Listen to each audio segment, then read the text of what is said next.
Welcome to our August real estate market update. My name is Marcus Ibrahim with Team Ibrahim here in Glendora, and I'm going to give you a quick update on what I'm seeing in the marketplace from my experience that you will not find anywhere online. But I'm going to start with some data that is important for context.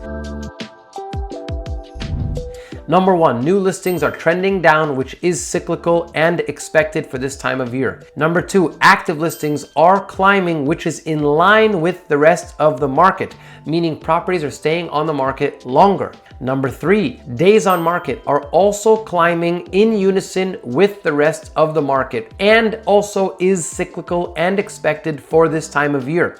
Number four, months of supply are also climbing, which is also in line with the rest of the greater market and cyclical and typical for this time of year. However, the trend has been going up for the last few years, which is not cyclical, but rather a change in the fundamentals, which I'll explain in a minute. Price per square foot also hovering around the general market. So what I'd like to share with you, by the way, real quick, mortgage update. Mortgage rates came down today because job postings were less than expected. Okay, payroll numbers, we're expecting 106,000 new jobs for the month, but instead we only got 75,000 or 77,000, something like that for the month, which is less than expected, which causes Wall Street to sell stocks, which causes money to flow into bonds for safety, which causes mortgage rates to come down. So back to the real estate market. What we're experiencing right now is what I like to call a game of chicken.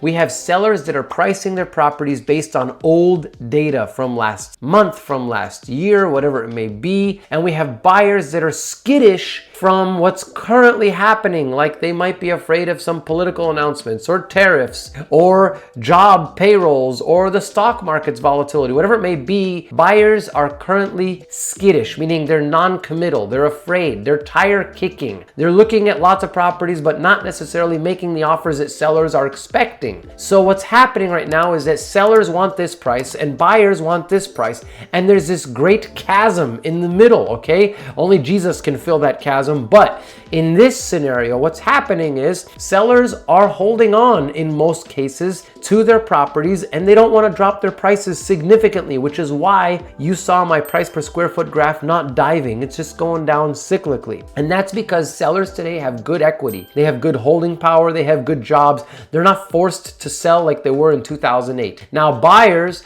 are sitting here thinking, well, it is 2008. The world's ending, because they see and read too much negative news out there. But the reality is, I think it's not ending. It's just normally slowing down. And so I have two predictions. One short-term prediction and one long-term prediction. My short-term prediction is that I think prices are going to continue to soften towards the end of the year here in Glendora, which is cyclical and normal. Then I think in the beginning of the year, we're going to have a nice little boost, which you should know by now if you've been watching my videos all along, because I have said this many, many, many times. So I think we're going to continue to soften towards the end of the year, and then I think we're going to have a little boost in the beginning of the year. But once we have that boost in the beginning of the year, people who have taken their properties off the market this year are going to come back in next year, and we're going to have higher supply. We have been trending with higher supply for the last few years now. I think now, transitioning from my short-term prediction to my long-term prediction, I think we're going to have higher supply over the next 10 years because the silver tsunami, which is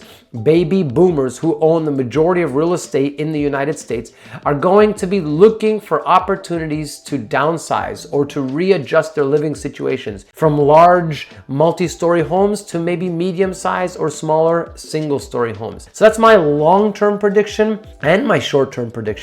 And if you're thinking of buying or selling in today's market, I have a couple tools that can help you out. For buying, we will definitely help you with the research and help you figure out what's a reasonable offer strategy to get a deal done that's reasonable and attractive for you. For sellers, we'll help you position the property with great marketing and some selling tools, such as an example of free money through some grants that we're aware of, and no PMI, which will encourage the buyer to buy the property even if they don't have the full 20% down. So if this video is helpful for you or your friends, family, neighbors, please feel free to share it with them, and I'd love to hear your thoughts below in the comments either way. And if you have any specific questions, please call me. I'm happy to have a chat anytime. My name is Marcus and my information should be below.